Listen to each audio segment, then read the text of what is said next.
Hello, everyone. Heidi here from Rain Country. God is good all the time. Dealing with the Epstein-Barr virus and the reactivation of it. Because ever since COVID, I've been going through it several different times. So the first time I know I was sick with it was back in 2012. And then got over that, was fine. It took months and months and months to get past the fatigue of it. And that was good up until 2021 when I got COVID. And the COVID part of it was no big deal, really. But it did cause me to get an activated case of Epstein-Barr virus, again, also known as EBV. In the description box down below, I linked to the Rumble video that I did on this topic. And the reason I'm linking only to the Rumble is because I never put it on YouTube, because a lot of the things I talked about in that video, especially back then when I shot it, could have got me in a lot of trouble on YouTube. So, and I still don't feel comfortable about talking about all that here, but I hadn't listened to it in a long time. And so I thought, I need to listen to this. I want to hear what I said. And I'm like, I have a lot of good information in here. I had even forgotten about some of the stuff that some of the links that I had made in my studies. I'm like, oh my goodness, I had forgotten all about this. I'm like, wow, I put a lot of time and information into this. So I highly, highly recommend that everybody check that out. I'm not saying everything's right, but I did provide links to actual .gov NIH websites, NIH.gov publications that would back up the things that I was saying. The things that people wouldn't even bother to look on, you'd get fact checked if you tried to share it, even though it was right there on the .gov websites. But again, I don't want to get too deep into it because that's not really the purpose of this. But what I do need to say, for those of you who've never heard of the Epstein-Barr virus or think it doesn't have anything to do with you and it's not going to affect you, I'm going to say chances are 95% that you are wrong, and probably 100% if that's what you believe. And the reason I say that is that a minimum of 95% of the worldwide population of all adults all around the world have been infected with the Epstein-Barr virus sometime in their life, and they probably don't know it, because most people, when they get infected with it, it goes immediately into just being latent. Or if you had any symptoms, they were probably maybe even mild to start with. If you've ever had mono, you've been infected with Epstein-Barr virus. That's basically what mono is. Mono is basically the activated form of the Epstein-Barr virus. And that's why I think it's really a misnomer to call mono the kissing disease, because 95% of the world's population has it and doesn't know it. So when you start learning about the history of where this possibly came from, or at least where they discovered it, and it was on cancer cells back in 1966 by Epstein and Barr, thus the name, there's a lot of interesting things about that. And again, I cover that in that video. I was actually surprised at how thorough I was when I was listening to it again yesterday. I'm like, wow, I was a lot more thorough than I remember. So now let's get down to the fact that because Epstein-Barr virus it's not a curable disease. There's no cure for it, at least. There's no vaccine for it, which is so interesting that there's not one for that. But hey, in just a short period of time, we can create something for a brand new virus that came out of nowhere, supposedly, in just a few months. But they never created one for this. And yet so few people, when you've got a minimum of 95% of the worldwide population of adults and 50% of all children by the age of 5, I think it is, are infected with it. And once you're infected with it, it stays in the body. It hides out in there. And anything can set it off. Some of those anythings can be getting a certain virus that happened around 2020. It can be dealing with the death of a loved one. It could be any kind of very stressful situation in your life, which I find it interesting that that certain virus did set it off in many people, because a lot of people have dealt with this and got all kinds of different viruses, but it didn't cause Epstein-Barr to be activated. Why? Why is this? What made the 2020 virus different? It was actually 2019 virus, but 2020 was when it was the big, really, everything just blew up. So those are some questions to ask. But with that said, it's one of those things that makes me sad, and both sad and angry that so few people know about it, and it's not talked about, and it's not talked about how to take care of yourself when you're dealing with it. I think I figured out who I got it from, maybe. And I share this in that video, but I'll share it real quickly, is that I know there was a mom that had her daughter in dance and she had it. I could tell when she walked in one day that she felt like I felt. And well, her little girl was in dance, and she was one of those little girls like stick her fingers in her mouth and da da da. You know how many little slobbery fingers I had to grab and help them? It's like, helping them across the room to learn their step. And all it took is probably me doing something like that, getting that little bit of lint or eyelash out of my eye. That's the only thing I can think of. It's not that hard to get, okay? It doesn't have to go as far as kissing. Same stressors that can trigger herpes simplex. Well, and here's the thing too. I did write this down. I want to read this correctly because it is a herpes virus. So it is human herpes virus 4. So a lot of people think, herpes, they hear that and they think, oh, they always think of an STD, but there's a lot of herpes type virus. Chickenpox, shingles, okay? They're not, but they're all things that can become latent in the body. Not all of them, but a lot of your herpes type viruses will become latent, and anything can activate it. So what I want to share is I've been feeling really good. I've got my energies back. The body fatigue is gone, but every time it comes back, it's so frustrating. And thank the Lord, I've been able to get better in time to really get out there and do the work in my garden, because I was worried. We're starting to get into gardening season. I'm like, how am I going to be able to do this with this body fatigue? So I want to share with you a little bit about some of the things I've been doing. So one of the things you got to understand is that, well, it is a virus, Epstein-Barr virus. So you start looking at your various antivirals. And I've got a video, a link to under the video on the list of antivirals. There are a lot of things that you can grow. Your rosemary is a great antiviral and antibiotic as well. A lot of your spices, your hot peppers, your ginger, turmeric, and I mean, the list is long.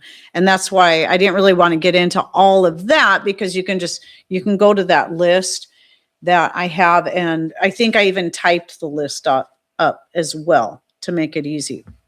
So a lot of it's trying to find ways to get more of that in various different ways. Whenever my throat, because a lot of times the throat thing is, if you got a sore throat or bumps at the back of your throat, that's a result of that. And this is why I like to have this in a spray, either this or the elderberry tincture. I was using a lot of that because elderberry is also a great antiviral. And so that would also help numb the throat and make it feel better, but also help with the virus.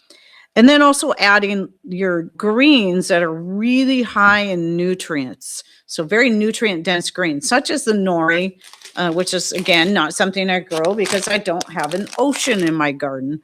This is the one I get. I get it from Amazon, Subscribe and Save. And I really like this one. Jace loves this. He thinks this is a snack. He'll just eat a whole sheet to himself with nothing on it. But, and nori is just one of the different types of sea vegetables. Any sea vegetable, really. I don't like kelp. I haven't tried many others, or I don't know if I've tried any others but nori and kelp, but I really like nori. And so I started doing that, eating a couple sheets of that every day. Then also making sure that with my greens blend that I already make and use in pretty much every meal, that I be more conscientious about what's going in my greens blend and not just throwing all greens in there, but trying to focus on the ones I know my body needs most. So I was also basically powdering up some nori and mixing that in there because the nori is going to have the iodine in it. And then like the nettle and the dandelion leaves, very, very nutrient dense, throwing those in there. And also now the lovage because of the high quercetin content in lovage leaves. So those are the 4 main greens now. Instead of like 10 different greens, those are the 4 main ones I'm focusing on in my mixed greens. So I can add that to anything and get those nutrients out of there. Because one of the things I was learning is that getting all those necessary minerals in every way that you can is going to be one of the things that's really going to help you to recover and to get through it. And knowing this is going to be helpful also for me in the future, because now that it looks like there's a pattern here, I start feeling that way again. I know what to start throwing at it. Then the other thing was the turkey tail mushroom. Sometimes we have a year where we can get just a great amount of turkey tail mushrooms just down at our other piece of property. Some years there's nothing. So we do have that, and I make a tincture. So I was taking the tincture every morning, taking a little bit of that. And then also I started buying even though I still have a lot of the other mushroom, I'm still trying to, since I never know from year to year if I'm going to be able to get any, I also started buying, the light's terrible. But anyway, this is called Pure. It was the best price I could find on it. Initially, I was getting it for the dog, for Luna, and adding it to her food to help with her lipomas. And it's really, really working. They're still there, but some went away pretty quickly. Some of the more stubborn ones are taking longer, but it is helping to shrink them by just mixing some in with her food. But every morning I take a teaspoon of this and mix it in with my coffee. So I'm getting that. I was taking the turkey tail. I'm still doing this. And I probably should get back to taking the tincture too, especially since my throat's been bothering me again. But really felt like there's some major changes, by leaps and bounds when I started incorporating these various things. The other things that I did was, those are the times that I would really look at taking supplements. Sorry, I'm stuttering so much because I'm having other thoughts come through my mind, because I'm also remembering the Brazil nuts because of the high selenium content, or eggs. Egg yolks have a lot of selenium in them. And so getting that good nutrient, those are some good ways to get it that isn't going to be as expensive as taking supplements. But sometimes, as I say, though, I think we shouldn't always be dependent on supplements. There are going to be times in our lives when we're dealing with things like this, that throwing some extra supplements at it can be necessary and very, very helpful. So for me, what I started doing was this one is called bulk supplements, alpha lipoic acid, wherever you choose to get it in capsule form. I started taking this. This is going to, if you have fibromyalgia, alpha lipoic acid is one of the things that can be very helpful.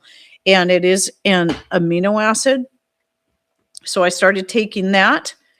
And then the rest of these I get from Azure Standard.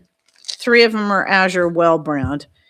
So the B complex, taking one of those a day.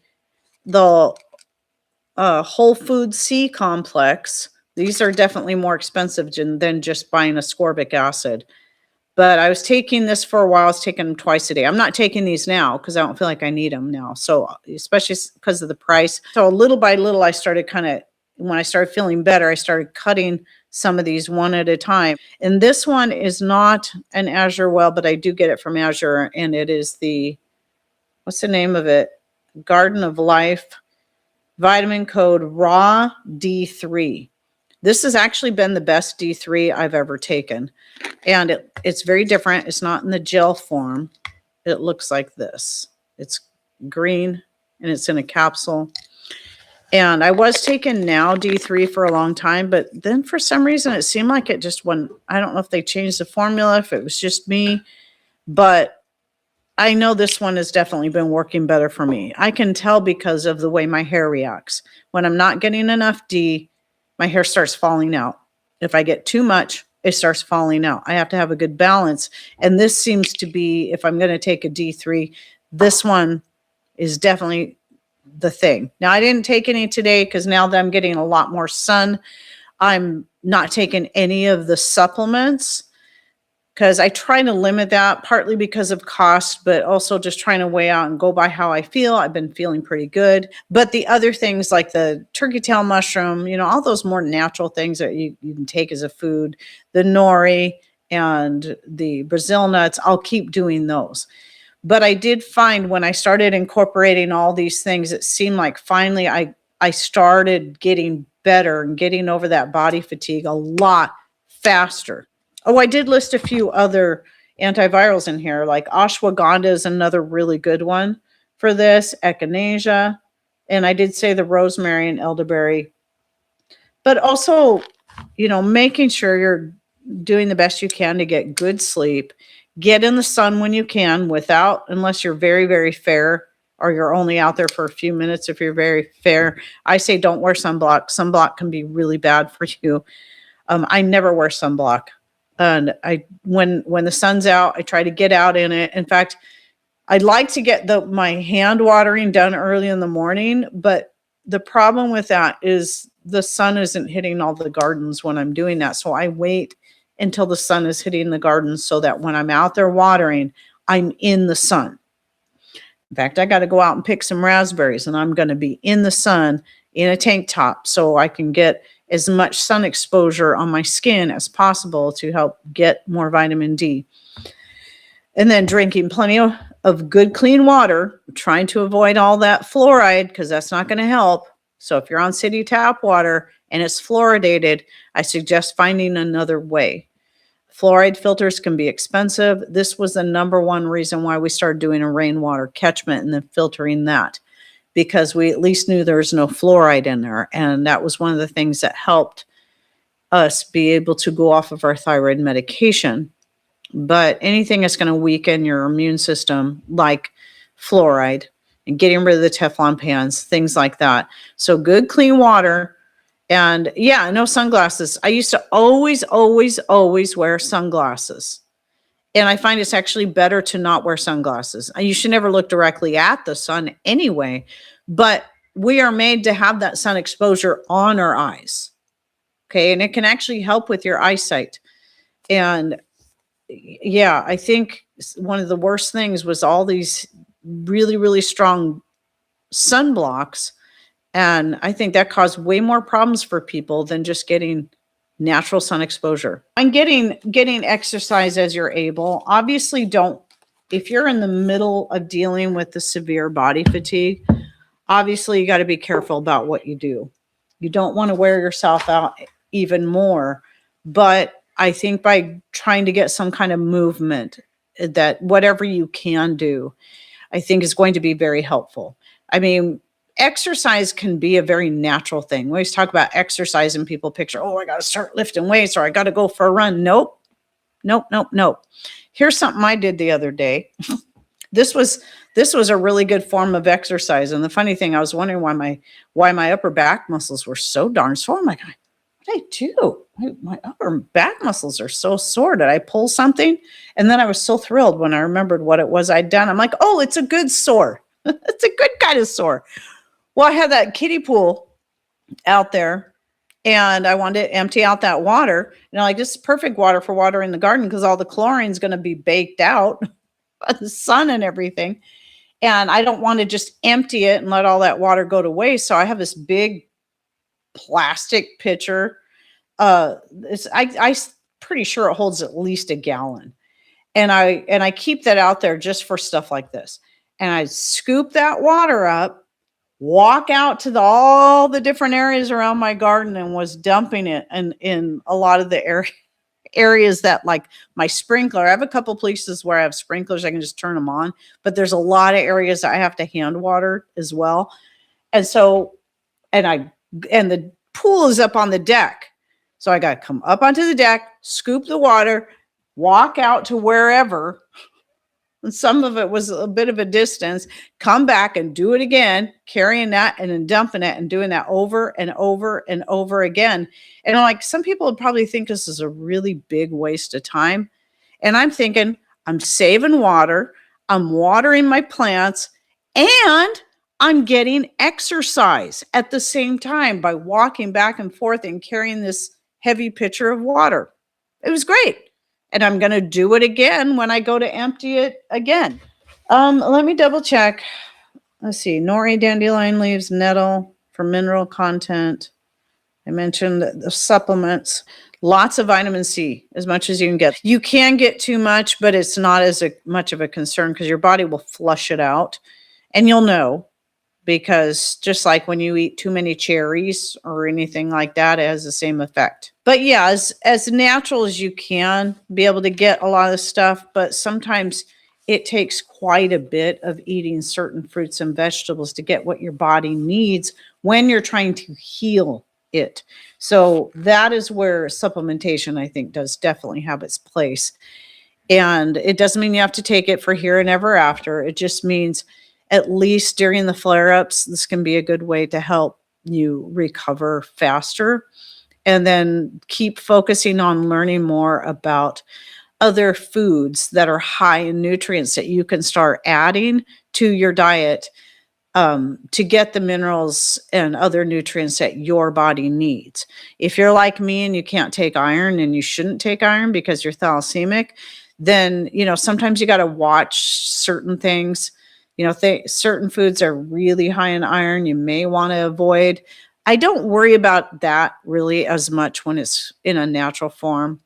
Because when your nutrients are in their more natural form rather than singled out, I mean, this is why I like B complex, because at least it's in the full complex form.